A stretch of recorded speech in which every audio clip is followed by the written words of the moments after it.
Everyone thinks the "No trespassing" signs scattered across Appalachia exist to keep people out. That's what I believed too. But after what happened to me, I know the truth. Those signs aren't there to protect the forest from people, they're there to protect people from whatever still lives inside it. If you're ever driving through Appalachia and you see one standing alone beside an old dirt road, don't make the same mistake I did. I've never believed in ghost stories. Growing up, I was always the skeptic in the room. Whenever friends talked about haunted houses or cursed forests, I was the first to roll my eyes. There was always an explanation, an animal in the dark, a trick of the wind, an overactive imagination. That attitude eventually became my career. For nearly 4 years, I traveled across America documenting abandoned places for my YouTube channel. Forgotten mining towns in Nevada. Empty hospitals in Pennsylvania. Deserted factories in Detroit. The more dangerous or mysterious the location, the more views the videos received. My audience loved seeing me challenge local legends. And I loved proving those legends wrong. Then someone left a comment beneath one of my videos. If you want a place that doesn't care whether you believe or not, visit Appalachia. But if you see a sign that says "No trespassing," keep driving. Thousands of people liked the comment. Dozens replied with stories. Hunters who heard voices calling them deep inside the woods. Campers who woke to footsteps circling their tents all night. Families who claimed relatives disappeared after wandering beyond old logging roads. Most of the comments agreed on one thing. Never ignore the signs. Naturally, I planned a trip. 2 weeks later, I crossed into the Appalachian Mountains. The landscape was breathtaking. Rolling green ridges stretched endlessly beneath low clouds. Dense forests covered every hillside, swallowing sunlight long before evening arrived. The deeper I drove, the fewer cars I saw. Eventually the paved highway became cracked asphalt. Then gravel. Finally, nothing but a narrow dirt road weaving between enormous trees. Cell service disappeared. GPS froze. Even the radio dissolved into static. It felt less like entering a forest. And more like leaving the modern world behind. Around 5 in the afternoon, I noticed something ahead. An old iron gate leaned crookedly across the road. Rust covered every inch of it. One side had collapsed years ago, leaving just enough space for someone to walk around. Beside it stood a weathered wooden sign. Its faded white letters were barely readable. "No trespassing." Below those words was another line, carved much deeper into the wood. "Turn back before dark." No state park logo. No company name. No address. Nothing. Just a warning. I laughed into the camera. Either someone really values their privacy, or somebody has an incredible imagination. I climbed around the broken gate. The moment both of my feet touched the trail beyond it, the forest became unnaturally quiet. Not gradually.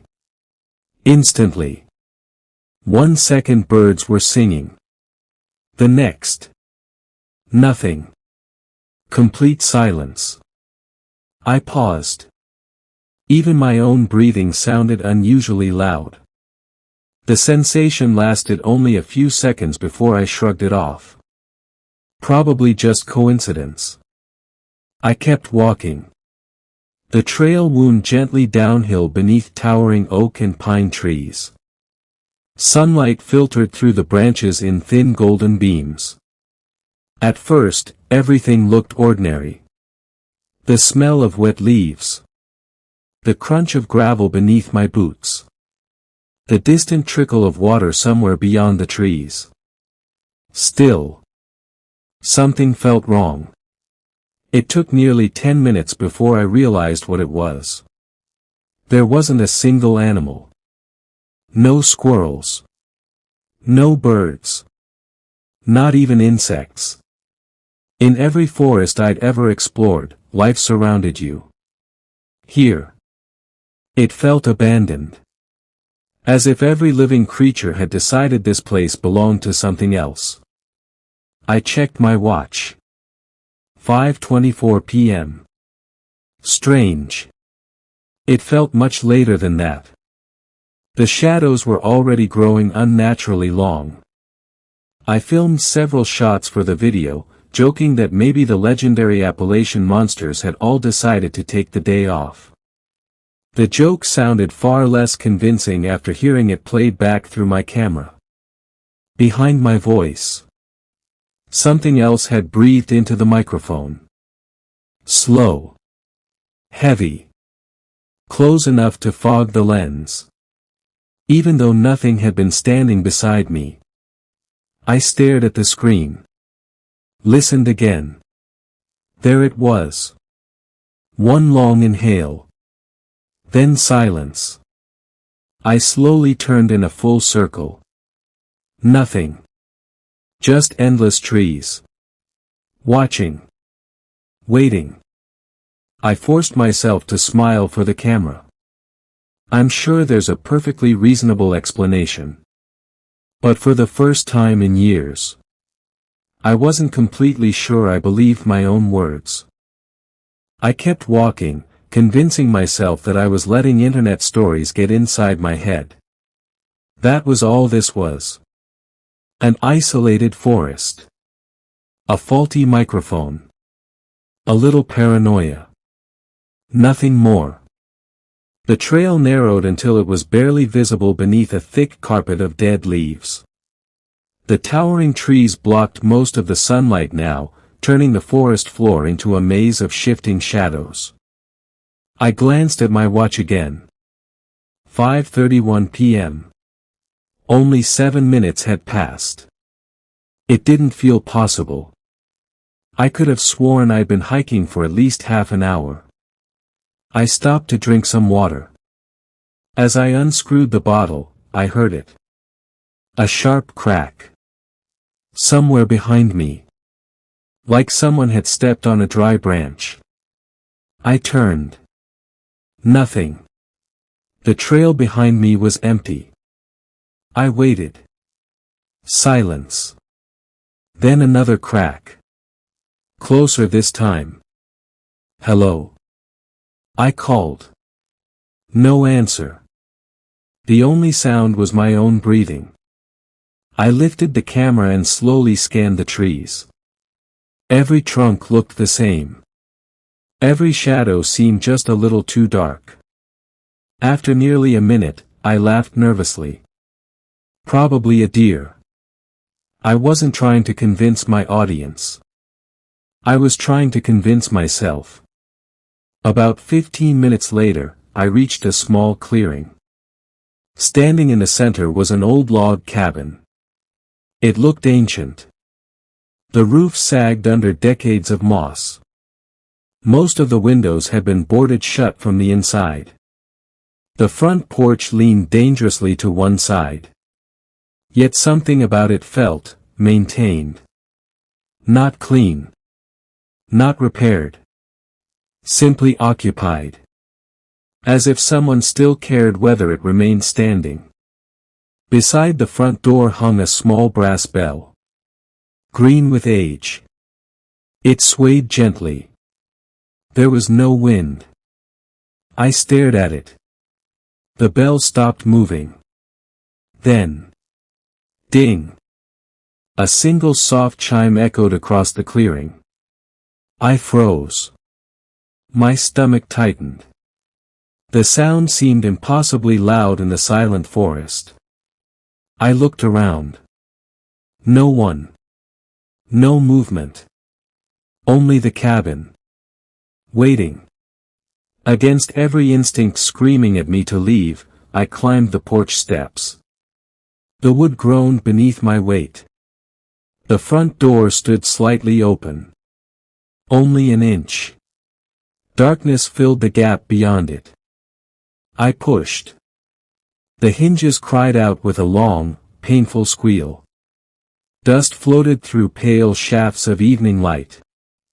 The air smelled of mildew, smoke, and something faintly metallic.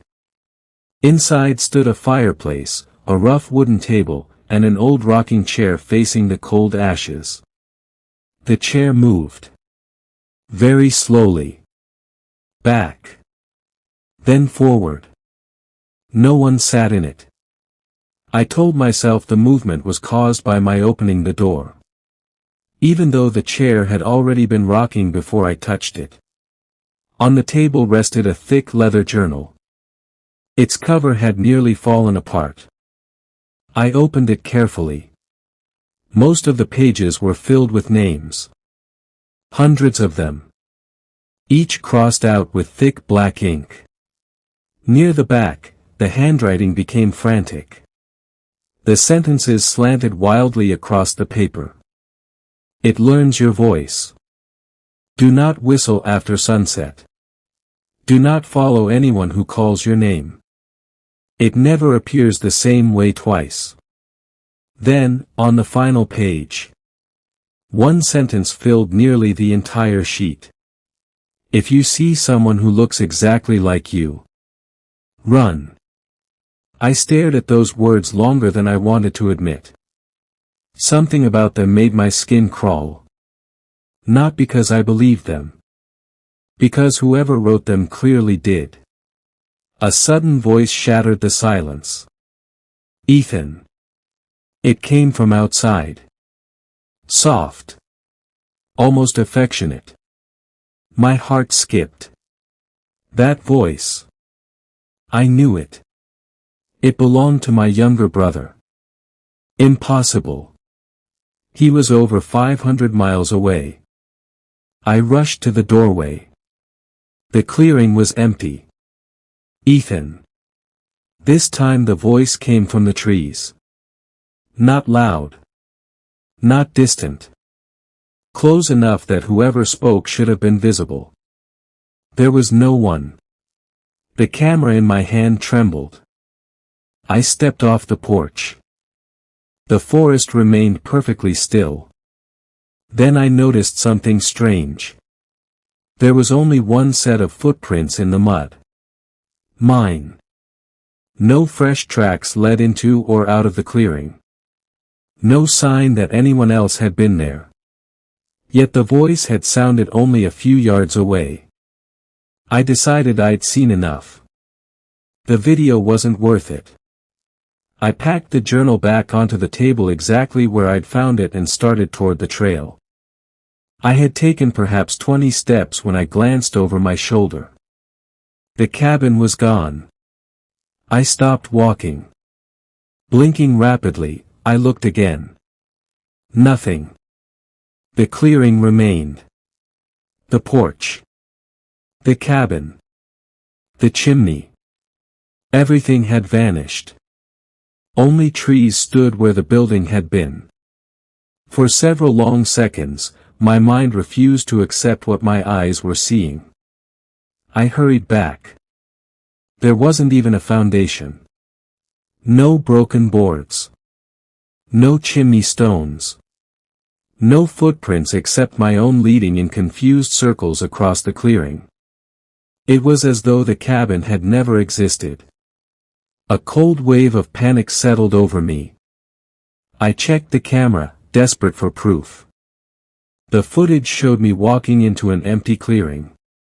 Talking to no one. Opening an invisible door. Standing in midair as though reading from a book that didn't exist. My hands shook so badly I nearly dropped the camera. Something was terribly wrong. And for the first time since entering the forest. I wasn't trying to explain it anymore. I was trying to escape. The moment I decided to leave, the forest no longer looked the way I remembered. The trail I had followed into the clearing was gone. Not hidden. Gone. Dead leaves covered every direction, stretching between endless rows of towering trees.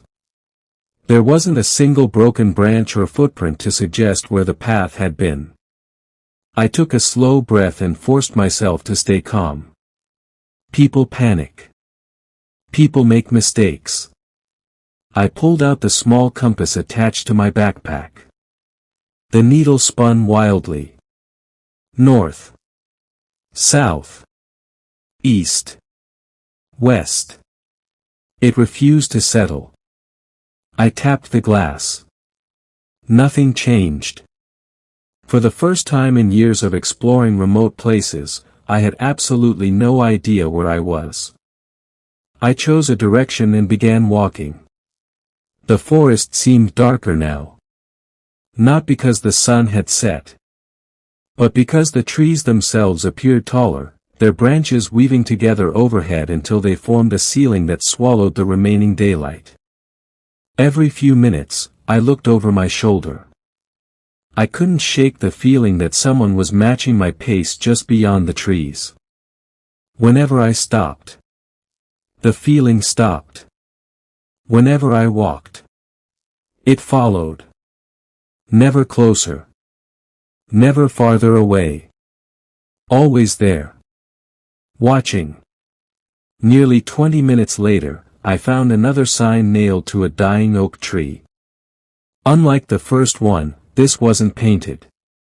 The words had been carved deep into the wood with something sharp. Don't answer if it speaks. Beneath that, another message. One written in different handwriting. It already knows your name. A chill crawled up my spine. I hadn't told anyone I was coming here. No guide. No ranger. No locals. No one should know who I was. Then I heard it. Ethan. My mother's voice. Soft. Gentle. Exactly as I remembered it from childhood. I froze. My mother lived 3 states away. She couldn't possibly be here. Ethan. My mother's voice. Soft. Gentle. Exactly as I remembered it from childhood. I froze. My mother lived 3 states away. She couldn't possibly be here. Ethan. This time she sounded frightened. Please. I'm lost. Every instinct told me to run toward her. Instead, I remembered the journal. Do not follow anyone who calls your name. I clenched my fists and kept walking. The voice changed. Now it belonged to my best friend. Then my sister. Then my father. Each one sounded perfectly real. Each one begged for help. Each one came from a different direction. The forest wasn't echoing. It was choosing. Testing. Learning. The temperature dropped so quickly that my breath became visible.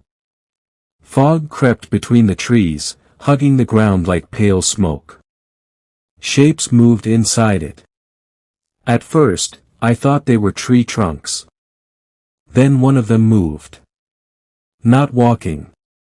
Gliding. Its body was impossibly tall, almost blending with the surrounding trees. Its arms hung far below its knees. Its head tilted at an angle no human neck could survive. I blinked. The figure was gone. I swung my flashlight through the fog. Nothing. Only empty woods. Then another movement. To my left. A second figure stood between 2 trees.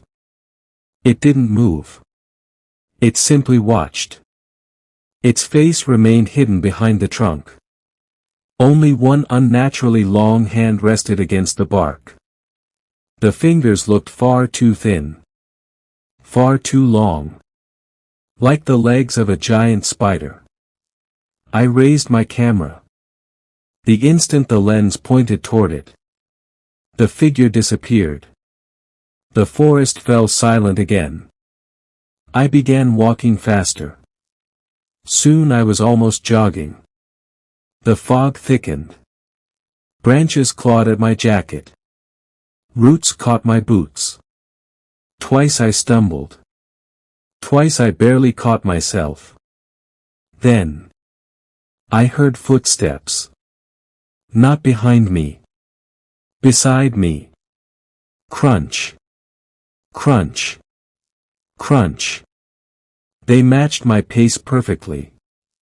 I turned my flashlight. Nothing. The footsteps continued.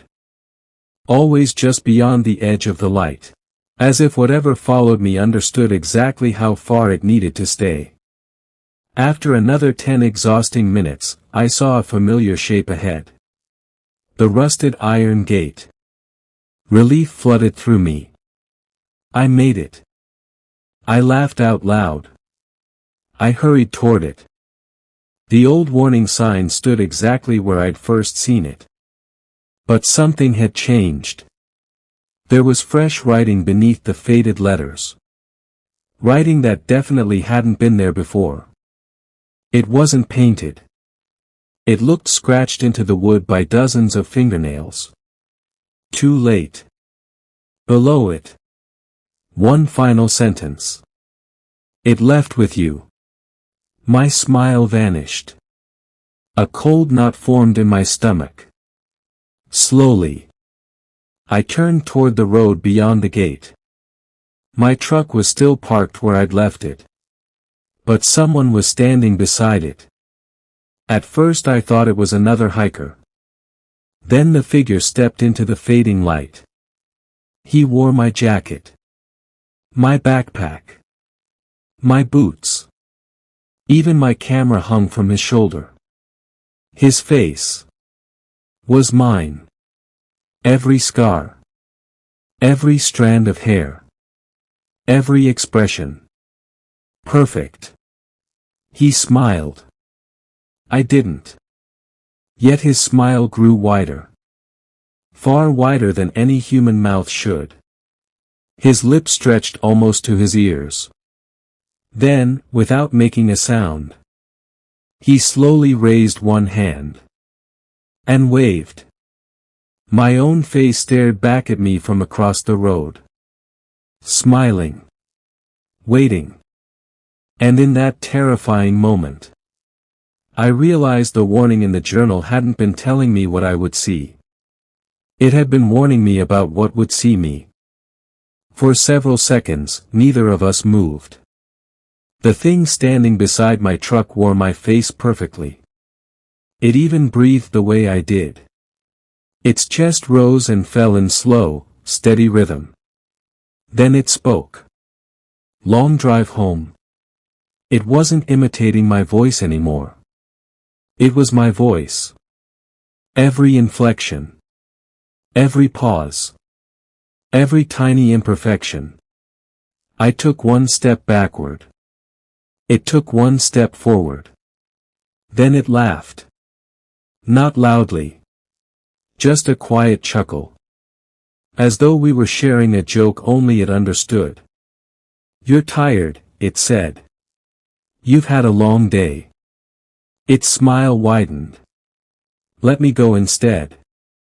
A cold wave of terror crashed over me. The journal.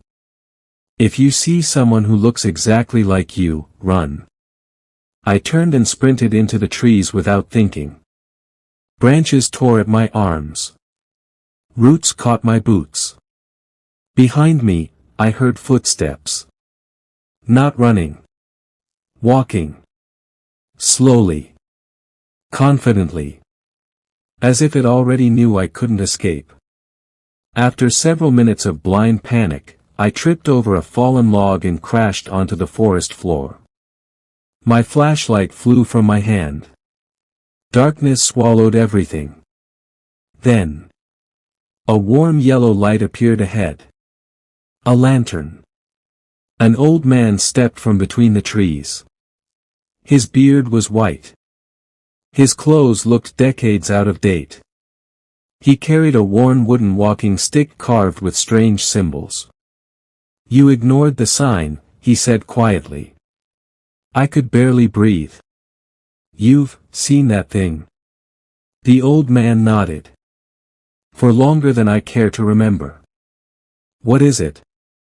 He stared into the darkness instead of answering.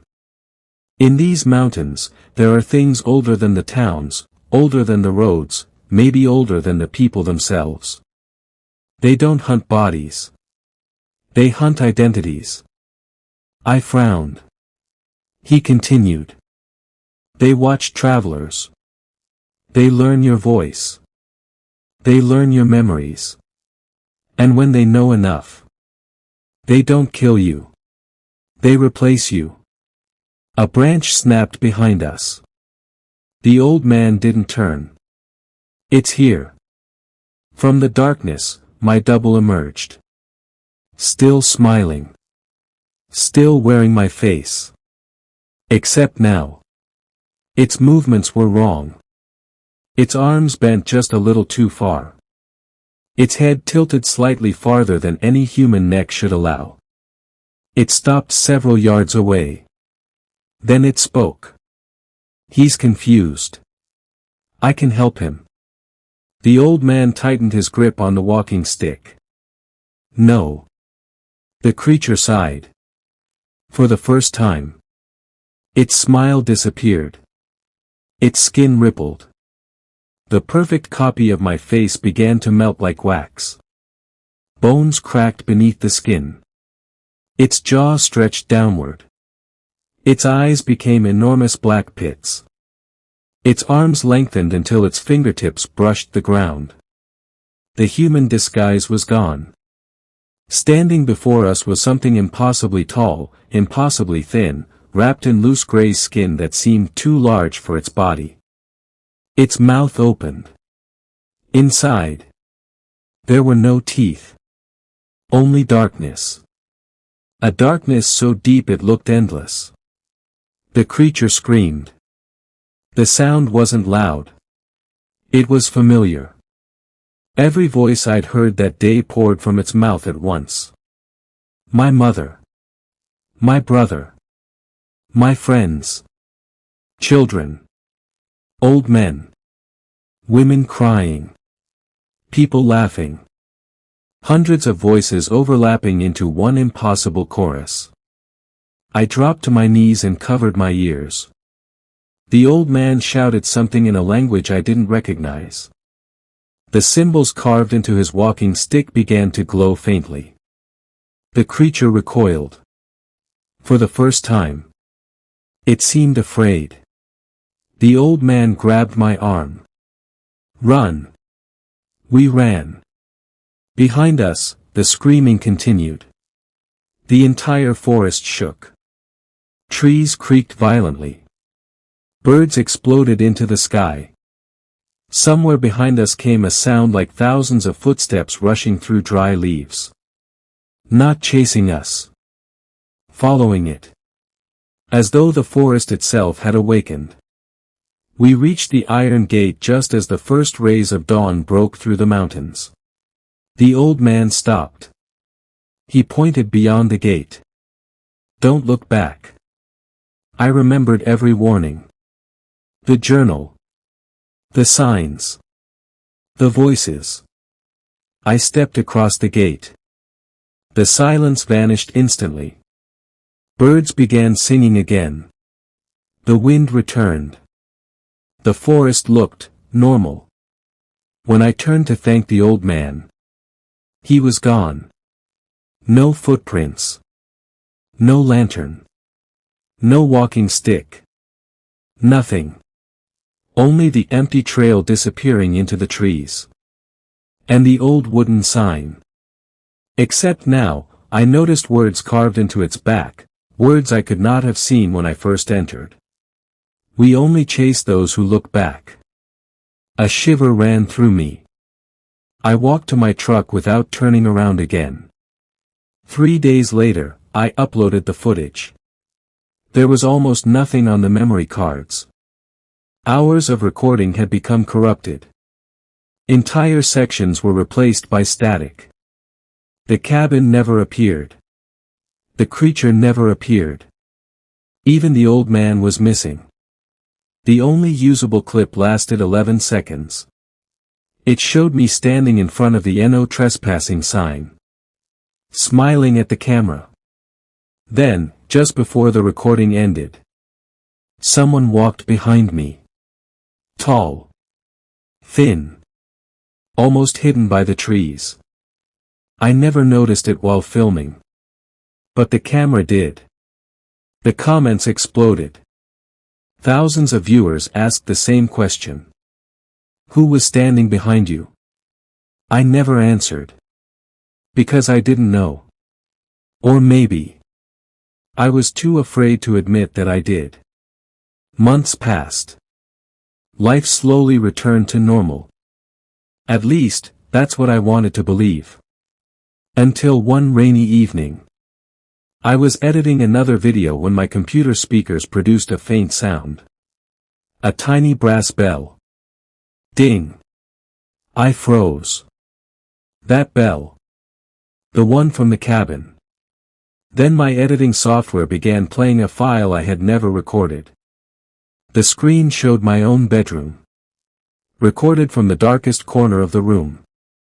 The timestamp read 2:43 a.m. I was asleep in bed. The camera slowly zoomed toward me. Someone whispered. He's almost ready. The video ended. I checked every security camera around my house. Nothing. No intruder. No recording. No explanation. I deleted the file. It reappeared the next morning. With a new timestamp. And every night since then. The camera gets a little closer to my bed. Sometimes, just before I fall asleep, I hear footsteps outside my bedroom door. They never enter. They only wait. Patiently. As if something deep within the Appalachian Mountains is giving me one final chance to make a choice. Because I never looked back when I crossed that gate.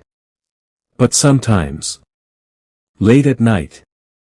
When I catch my reflection in a dark window. It takes a heartbeat longer than it should. Before it copies my smile.